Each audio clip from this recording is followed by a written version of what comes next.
ஆளுங்கட்சியா வந்து அதிமுக இருக்கு, எதிர்கட்சியா திமுக இருக்கு. அந்த காலகட்டத்துல வந்து கலைஞருக்கு ஒரு விழா எடுக்கிறாரு, ஒரு பேனாவை வந்து பரிசா கொடுக்குறாரு.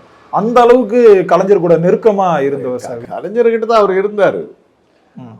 சில அவருடைய அரசியல் இதில் வந்து அவருடைய குடும்ப தலையீடு வந்ததுக்கு அப்புறம் தாங்க அவர் எல்லாமே திசை மாதிரி போனதுக்கு காரணமே அவங்க குடும்ப தலையீடு தான். கலைஞர் கூட வந்து கூட்டணி பேசிட்டாரு, வந்து விட்டார் அப்படின்னு சொல்லிட்டு கலைஞர் சொல்லிட்டாரு. அதுக்கப்புறம் வந்து ஜெயலலிதா கிட்ட போய் சேர்றாரு. அதுக்கெல்லாம் யார் காரணம் நம்ம சொல்லக்கூடாது. அதுக்கெல்லாம் யார் காரணம்னு சொல்லக்கூடாது. இன்றைக்கி அவரை வந்து நினைவு நாளை அனுசரிக்கிறவங்களாம் அவங்க தான் யோசிச்சு சொல்லணும்.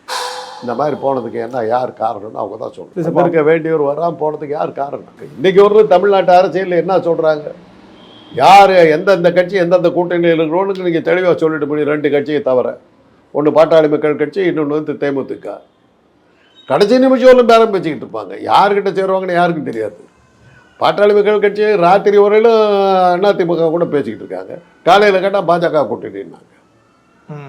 அந்த இடைப்பட்ட 10 மணி நேரத்தில் என்னாச்சுன்னு யாருக்கு தெரியுது?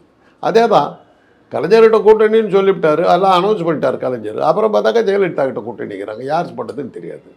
இப்படி பேரம் பேசுகிறாங்கங்கிறது உலகத்துக்கே தெரிஞ்சு போனதுனால தான் மக்கள் நல்ல கூட்டணி காலியாயிடுச்சு.